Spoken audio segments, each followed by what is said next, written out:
somewhere along the way, the act of saving quietly became the goal itself. I wasn't buying freedom or funding a specific future, although obviously that's a real byproduct of responsible accumulation.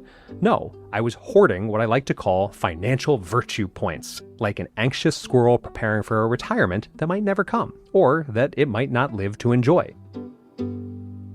Hello friends, this is Tyler Gardner welcoming you to another episode of your Money Guide on the Side, where it is my job to simplify what seems complex, add nuance to what seems simple, and learn from and alongside some of the brightest minds in money, finance, and investing.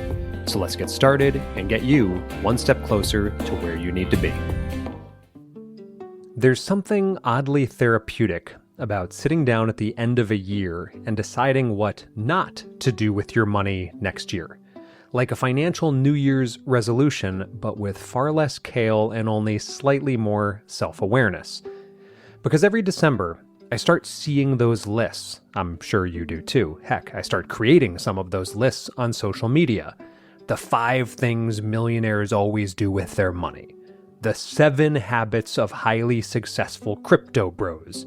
And sure, some are fine, but what's often missing is the other side of the ledger. The conscious absolutely nots. The guardrails that keep you from drifting into oncoming complexity. So today, I want to talk about 5 things I'm not doing with my money in 2026.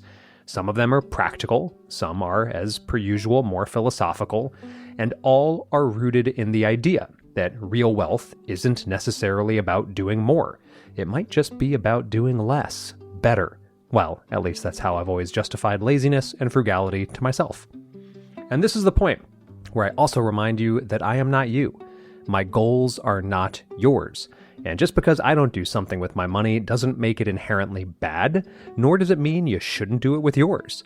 But as always with these shows, I will do my best to make my reasoning as objective as possible, and I will tell you directly when I'm making a personal choice that might just defy some of our inherited financial truths. And yes, I'm putting that in air quotes as I talk. And before we jump in, as always, if this show has helped you at all, maybe it gave you a way to think about money that doesn't make you want to throw your phone into the closest river, it would mean a lot if you left a quick review on Apple or Spotify. It helps others find the show, it keeps growing our community, and it continues to give me hope that we might reach a point where access to all of this type of information, the highly practical and useful stuff we didn't learn in that thing called school, is free and digestible for as many as possible. All right, without further ado, here is my New Year's resolution list of 5 things I will not be doing with my money in 2026. Number 1, I will not be paying down my mortgage early, and you will never be able to convince me otherwise. This one always riles people up. I'll get emails from folks saying things like, Tyler, paying off your mortgage is the ultimate freedom. Sure, so is quitting your job to go live in a yurt. It doesn't mean it's the smartest use of your resources right now, nor does it mean it's the right move. For me, this one is about the math. My mortgage rate is currently 3.25% 30-year fixed. I know, you hate me right now. Today, I can earn more than that, guaranteed, in something as boring as a money market fund. And yeah, that's net fees, net taxes. So if I paid off my mortgage early, I'd actually be giving up the chance to earn that spread. That's called opportunity cost, the value of the next best thing you could have done with your money. And for years, I had never thought of money as something you could really buy, but that's exactly what debt is. You're buying money at a certain price, the interest rate. And for a while, we could buy money pretty cheaply. Now, unfortunately for borrowers, it's more expensive. But fortunately for lenders, it's more lucrative. So if you happen to own some cheap money right now, I don't know, like a 3.25 30-year fixed mortgage, that's an asset in and of itself. One that, once we consider opportunity cost, can in fact earn you money elsewhere with zero risk. Think of it like this.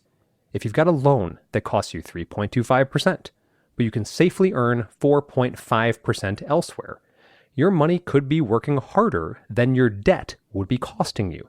You don't have to be a hedge fund manager receiving inside information just moments before an earnings report to appreciate that kind of arbitrage, aka free, guaranteed money. Now, I obviously get the emotional component here. Well, what if you lose your job? What if the market tanks? Shouldn't you just pay it off for peace of mind if you can? No, you shouldn't.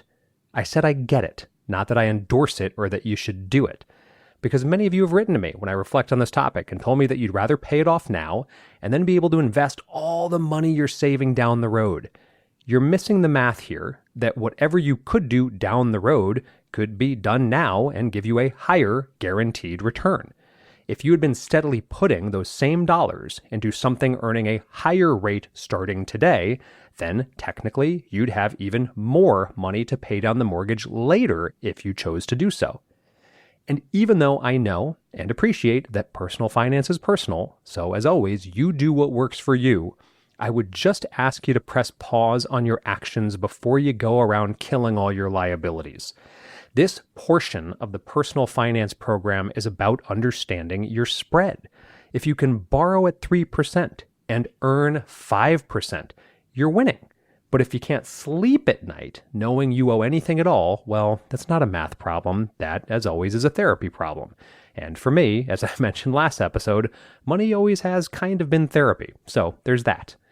I'd rather hold on to cheap debt, keep the optionality, and invest the difference in something that grows at a rate more than 3.25%, because while peace of mind is nice, I found a pretty good substitute for it in faster compound interest.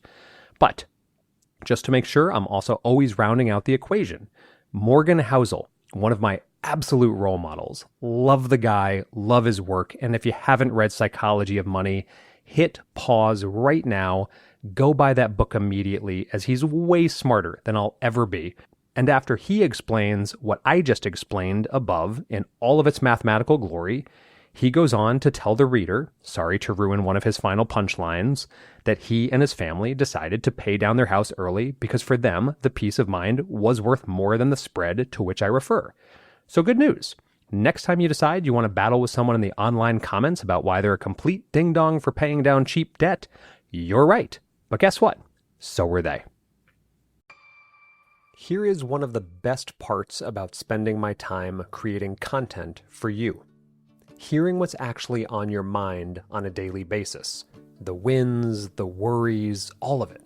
And so many people tell me that one of the things they struggle with most right now is paying rent because it feels like you're just funding someone else's mortgage. I get it. I used to feel the exact same way. But what if I told you there's a way to pay rent where it won't feel quite as bad? Bilt is the loyalty program for renters that rewards you for your biggest monthly expense. And here's how it works. Every rent payment earns you points you could use towards flights, hotels, Lyft rides, Amazon purchases, and my personal favorite, SoulCycle classes for when I have to cheat on my Peloton because I'm traveling. Plus, when you pay rent through Bilt, you unlock exclusive benefits from more than 45,000 merchants. The Points Guy, one of my personal finance heroes, ranked Bilt as the most valuable point currency out there. And that's saying something. Bottom line, paying rent is better with Bilt. You finally get rewarded for being a renter. So if you're still paying rent, join the loyalty program at joinbilt.com/Tyler. That's joinbilt.com/Tyler. Number 2, I'm still not going to endorse high-yield savings accounts for most purposes. If you know me, you know me. And if you've been listening to the show, you know I don't love or endorse emergency funds for the sake of saving thousands of dollars for an event yet to be named in the 2028 draft. But that's not my point today, and you've all heard me reflect on that one already, so here's something new I want you to consider that I trust will add some depth to your thinking about the real value of high-yield savings accounts. Now, again, I'm not anti-HYSA. They're fine. And you know that if you've ever had a spouse or child tell you they're fine, you know dang well fine doesn't mean fine. It means, tread lightly. And that's my message for you all today with high yield savings accounts. And I've been preaching this since these things came into existence all of, a few years ago. Because somehow these accounts have become the default financial flex of our generation. People proudly posting screenshots of their 4.8% APY like they've discovered compound interest for the first time. The problem? That number isn't carved in stone, not even close. It's written in sand, and the tide's coming in the form of lower interest rates, or whatever the heck that fintech company wants to do with their rates. So when someone asks me on social media, what are my favorite HYSAs? None of them. Here's what most people don't realize. Those shiny fintech companies, and note, so many of these companies aren't even banks in the literal sense. Well, these fintech companies can and do drop rates whenever they want. You need to know that you're not investing your money when you put cash in a high yield savings account. So it doesn't matter what the short-term interest rates are. The bank or fintech company or credit union takes your money and invests it in whatever they want and can pay you whatever they want. You're effectively lending them your cash so they can go earn a higher return with the newfound pooled risk of a larger asset base. And if the Fed cuts rates and it affects that company's investments, guess who's the first to feel it? Hint, not them. Or if the bank just chooses to cut rates after that shiny headline APY lured you in for the first 6 months, guess who's the first to feel it? This time I'll be more literal. You, 100% you. I'd rather have my liquidity in a money market fund, or if I want to add a little juice, a short-term or intermediate bond fund filled with high-grade corporates. Again, that's only if I wanted short-term liquidity. Because while everyone else is obsessing over which app is offering 4.6% this holiday season, and for the record, it probably is quite literally only offered throughout this holiday season, I'd rather have a more predictable rate that responds as the Fed tells us what they will or won't do with rates in the future. Now, even though my point is to be wary of high-yield savings accounts and find liquidity potentially elsewhere, I did see one very popular financial influencer recently tell his community that a great alternative is certificates of deposit, or CDs. Well, CDs, although yes, they can lock in a current rate for slightly longer than either a high-yield savings or a money market, which in a falling rate environment can be a good thing, well, those CDs are also the financial equivalent of a short-term timeshare. Sounds good until you try to get your money back when you need or want it. CDs, by definition, are not actually liquid, as if you need it today before it matures. You will not get the expected interest, and you will most likely be penalized for pulling your cash early and often lose any gains you made along the way. So if you're thinking about a CD, you might be better off using the CD ladder strategy, similar to a bond ladder, so you have expected dates for when you could use that money again. But me personally, I would still 100% have money in a money market fund that I could access at any time without said penalties and feelings of guilt and financial illiteracy. So for me, high-yield savings accounts are a decent parking spot for incredibly short-term parking with clear terms about expected rates, but not the garage I want to leave my car in even for a few weeks-long trip, especially in a lowering rate environment. I want liquidity, stability, and a return that's not dependent on a startup's marketing strategy. So if you're sitting on cash you might need soon, I'd go for money markets as your money's actually invested in short-term treasuries, and so long as the Fed doesn't decide inflation is a myth anytime soon, you can be relatively sure of what rates we might expect going forward. And if you're building reserves you won't touch for 6 to 12 months, consider either those short-term bond funds or, yes, you guessed it, this is where I just start playing the averages and putting it in the broad market in a low-cost index fund. I just don't want any of you to experience the, oops, we dropped your APY again for no reason drama, and P.S., we're not actually a bank, we just play one on TV. Number 3. In 2026, and oh boy, is this a hard one for me, I'm not, or at least I'm telling myself I'm not, saving or investing just for the sake of it. Whew, feels good just to say that out loud. Here's one that took me far too long to admit, and even longer to unlearn. Well, I haven't actually unlearned it yet.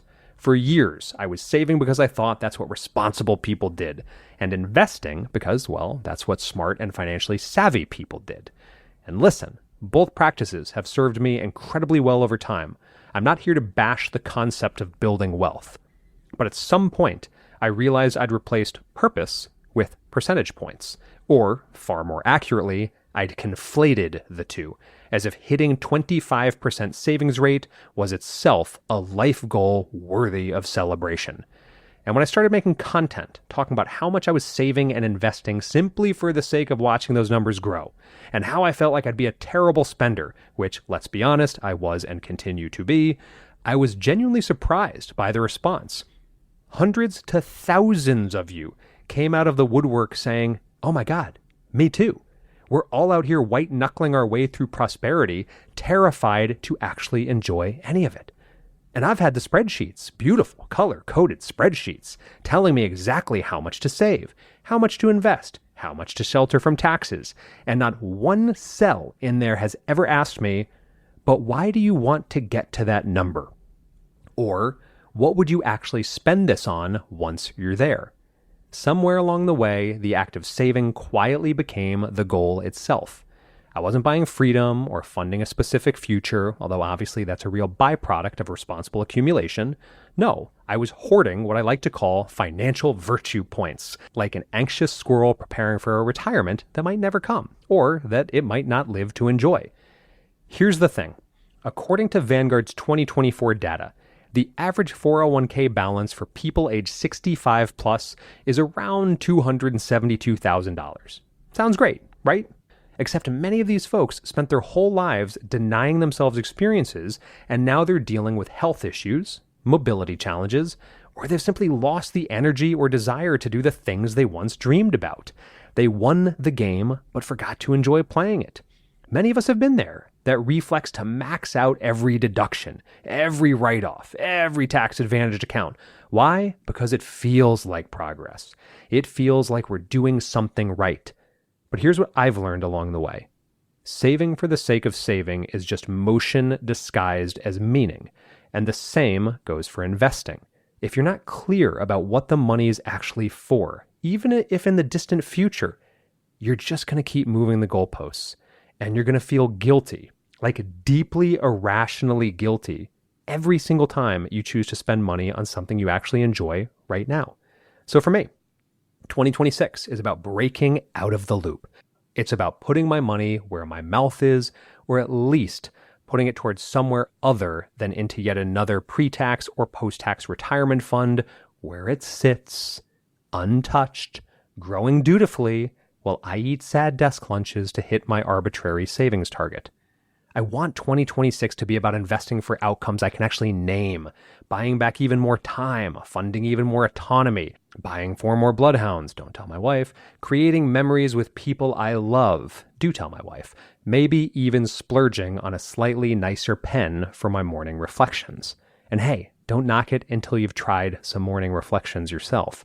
I'll even read you my reflection from this morning. Tyler, you need to be nicer to financial advisors who still charge 1% of people's assets. It's not their fault they inherited a borderline criminal system from their mentors. And yes, I still do love a good tax deduction. Not a reflection anymore. Who doesn't? But I've learned to ask myself an incredibly valuable question. Is this tax efficient, or am I just tax obsessed? Because there's a massive difference between minimizing taxes intelligently and contorting your entire financial life around it. I'll get to that in my next one. The truth is, and you all know this, we've been sold this narrative that more money equals more happiness and that the path to happiness is through relentless accumulation. But study after study after study shows that once you hit a certain income threshold, recent Princeton research updated to about $500,000 a year for peak emotional well-being, though it's obviously lower for basic contentment, the correlation between money and happiness starts to flatten dramatically. Past that point, it's not about having more. It's about using what you have with intention. So in 2026, I'm giving myself permission to stop chasing numbers for their own sake, I'm going to ask what for before I ask how much, and I'm going to remember that the whole point of building wealth isn't to die with the biggest pile, it's to live the richest life. And if that doesn't work, I'll just start writing sappy lines like that on custom-made greeting cards and selling them on Etsy for a few bucks a piece. All right, let's talk about something that's been keeping me up at night lately. And no, it's not my bloodhounds pawing me in the face at 5 in the morning until she gets breakfast. Taxes. I've been running my own business for over a year now. And here's the thing nobody tells you. The hardest part about running your own business, especially as a solopreneur, is not committing to a plan or creating a team. It's figuring out taxes when you're self-employed for the first time. Should I be an S-Corp? What the heck are quarterly estimates and why do I have to do them now? What's actually a write-off versus what's going to get me audited? And conveniently, nobody explains this stuff until after you've messed it up. That's why I started looking into companies like Gelt, a modern CPA firm that specializes in small business owners and entrepreneurs like me, not people filing basic W-2 returns.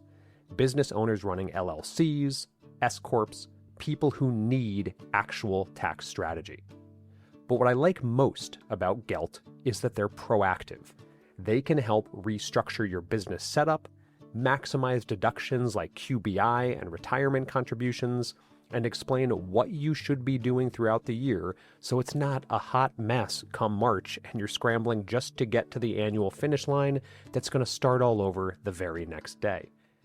If managing taxes feels like running a second business, I would highly encourage you to schedule a free consultation with Gelt. And if you sign up by January 31st, they'll handle your taxes due by April 15th without the scrambling and the hot mess part. Head to joingelt.com/Tyler to see if they're a fit for you and your business. That's joingelt.com/Tyler. Number 4. Now on the flippy flip. In 2026, I'm also not going to be spending for the sake of spending. Now, I know what you're thinking. Wait a minute, didn't you just tell us you're done over saving? Make up your mind, please, so we can make up ours. But here's the plot twist, my friends. There is an equally destructive pattern on the other side of the coin, and it's one that plagues small business owners in particular. It's this weird psychological trap where we convince ourselves that spending money we don't need to spend is somehow financially smart so long as it's deductible. Let me explain. In the last year, as some of you know, I became a full-time content creator. I've been doing it for just over a year now, and it's going pretty well. Thus, I've had the good fortune of being in a position where I need to think about how to reinvest some business revenue to keep things growing. And for all my fellow small business owners out there, you know exactly what I'm talking about. You look at your books, you consider current overhead, projected expenses, and then, if you've got some funds left over, you start to get this itch, this little voice that whispers, you know what? I should probably spend some of this money on the business before year end. Think of all those delicious tax write-offs. It's like a siren song. And for people like me who love optimization, it's almost irresistible. Almost. But last year, I saw the greatest CPA video I think I'll ever see in my life. This CPA looked straight into the camera and said, "You want to know the single best way to save money on taxes this year? Don't spend money in the first place if you don't need to." Absolutely perfect. And then she broke it down so simply. Even with a 50% effective tax rate, which, let's be real, most of us are nowhere near, if you don't actually need the equipment, the software subscription, the consultant, or the additional hire, you haven't just saved 50%, you've lost 50%. Let me say that again. If you don't need it, you've lost 50%. It's like when someone comes home excited because they saved 50% at Kohl's on a new pair of shoes. No, Karen, you didn't save anything. You just spent 50% of money you didn't need to spend because you already have 200 pairs of shoes sitting in your closet with the tags still on them. But we do this to ourselves all the time in business. We see the words tax deductible and our brains do this weird mental gymnastics routine where suddenly a $5,000 piece of equipment we'll use twice becomes basically free money. A study from the National Federation of Independent Business found that small business owners consistently overestimate the value of tax deductions. Guilty. They think of a deduction as money saved when really it's just a slight discount on money spent. So if you've got a 25% effective tax rate and you spend $1,000 on something deductible, you didn't just save $250. You spent $750 you might not have needed to spend at all. And don't even get me started on the end of year scramble. December rolls around, you panic about your tax bill, and suddenly you're buying standing desks, camera equipment, subscribing to 17 software platforms you'll forget exist by February, all because TurboTax asked you on the last screen available, "Are you sure you really maximized all your deductions for this year?" I've been there. I've bought the business coaching program I never finished. Well, that's a complete lie. I didn't do that, but I couldn't not include that line in here somewhere. I did buy the premium analytics tool that I checked twice and from which I just unsubscribed yesterday. I did do that. That's truth. The conference ticket to a 4-day event that I left 3.5 days early because, hey, it was deductible and I might network. Note, I definitely did do that. And also note, I'm way too introverted to network, thus I left. But hey, discounted car to and from the airport. Here's what I've learned. The IRS doesn't care if you're a savvy tax strategist or a bad spender in disguise. They're getting their cut either way. But you should care, because every dollar you spend on something you don't need, even if it saves you 30 cents in taxes, is a dollar that's no longer in your pocket. There's also this weird status game we play as entrepreneurs. Like spending money on the business makes us look more legitimate, more serious. Again, guilty. We want the fancy equipment, the premium tools, the expensive branding, not necessarily because we need them, but because we think that's what real businesses have. And yes, it does feel good to be at a restaurant and tell your friends, don't worry, this one's on the business. IRS, if you're listening, don't worry, my friends also happen to be my legal team and my tax team. And they also happen to be my siblings. But some of the most profitable businesses I know run lean. They spend money where it matters, on things that generate revenue or genuinely improve quality of life. And they're ruthlessly efficient everywhere else. So here's what I will not do in 2026. I will not hunt for business deductions simply because I can. I will not get that little dopamine hit of thinking, ooh, I just bought this random product or service I don't really need. But hey, it was on sale and the IRS gets less of my money. That's not strategy. That's carelessness. Instead, I'm going to ask myself 3 questions before every business purchase. 1, do I actually need this or am I just excited about a tax write-off? 2, will this generate more value than it costs, not just after the tax deduction, but in real terms? 3, and would I buy this even if it wasn't deductible? If the answer to question 3 is no, then it's probably not a smart purchase. It's just expensive procrastination disguised as financial planning. Look, I'm all for being tax efficient. I'm all for taking advantage of legitimate business expenses. But there's a fine line between being strategic and being ridiculous. And in 2026, I'm committing, or at least I'm saying I'm committing, to staying on the right side of that line. Which brings us to number 5. Finally. Although as we get more money, it becomes that much more tempting to do so. In 2026, I will not be overcomplicating my own portfolio. If there's one universal financial truth, it might be this. The moment you start to feel bored with your portfolio, you're going to do something that you're going to regret later. That's when people go, ooh, maybe I should get into crypto. Ooh, or buy a duplex, or start a private equity fund out of my garage. I've been there. Sure, I'm intrigued by Bitcoin, by Ethereum, by hard assets, by real estate, not so much the duplex. But curiosity doesn't mean conviction. And I've learned that the more complex something sounds, the more likely it is that someone out there is earning a fee from your confusion. Every few months, someone I respect, maybe, a very smart, credentialed person, maybe, will pitch me on a new alternative investment strategy. They'll say things like, we're buying distressed commercial properties in the Midwest, tremendous cash flow potential, which translated from finance to English means we have no idea if this is going to work, but it was for sale and we're already emotionally committed, and we'd love to have your money come along for the ride. Dr. Samuel Johnson, my non-financial literary guru in life, once called remarriage the triumph of hope over experience. I think of that line every time someone tells me about their latest real estate syndicate. I'm also guilty of the maybe I'll buy a building fantasy and, see number 4, write off the purchase as a business expense. Maybe Social Cap could own a studio space, or I could diversify a bit into commercial real estate. But then I remember that what I actually love is creating this content, not spending my time optimizing for occupancy rates or hiring a property manager to do it for me, only to see my margins go right out the window. So, congratulations, you've just bought yourself a part-time job for the same net return you could have earned from an index fund while doing literally nothing. And that's the thing. Doing nothing is harder than it looks. The urge to tweak, to tinker, to optimize, it's intoxicating, especially when everyone else seems to be in motion. But overcomplication almost always disguises insecurity. It's a way of saying I don't trust that simple works.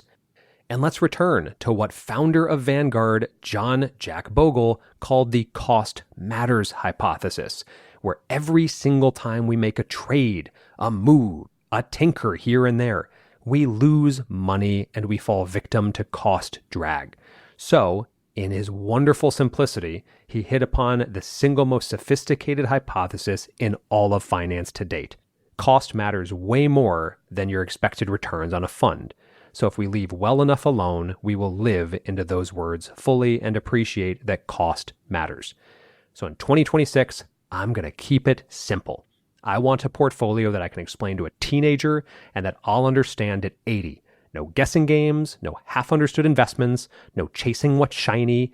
I commit right now to making an episode in 2026 where I will tell you that I'm still invested in only 5 index funds across my entire net worth, and that I will never be invested beyond that scope, because if you can't explain what you own or why you own it, you don't own it. It owns you. So that's my list. 5 things I won't be doing with my money in 2026. And it's funny, as I wrote these out, I realized they're all basically about the same thing. Resisting motion for motion's sake. Not fixing what isn't broken, and not tinkering just because everyone else is. We live in a culture where doing something with your money feels virtuous, even if that something doesn't actually make sense, whether it's paying off a 3% mortgage when cash is yielding 5%, or opening another brokerage account because your friend's cousin's advisor said diversification matters. Most of it's noise. The hard part isn't taking action, it's taking intelligent action, and recognizing when inaction might be the most intelligent move of all. So, if you've made it this far, take 10 minutes this week, just 10, to write down what you won't do with your money or your financial plan in 2026. The habits, purchases, or pressures you're done with. Sometimes it's easier to start by defining your no's before you can clearly see your way to yes. And your list could be something small, like you're no longer going to fund that weekend with your family because you prefer spending time with your dogs. Maybe that's just me. Or something bigger, like I'll stop using the word need when what I really mean is want. Whatever it is, write it down, because goals without intention just turn into noise too.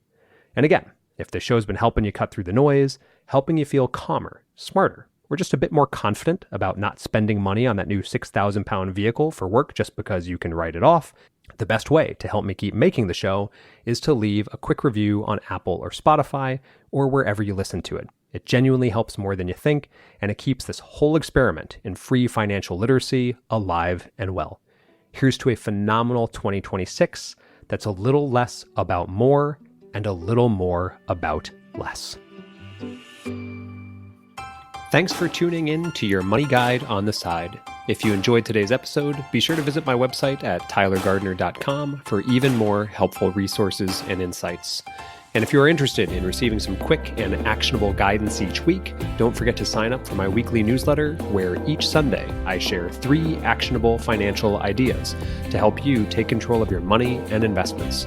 You can find the sign-up link on my website, tylergardner.com, or on any of my socials at socialcapofficial. Until next time, I'm Tyler Gardner, your money guide on the side, and I truly hope this episode got you one step closer to where you need to be.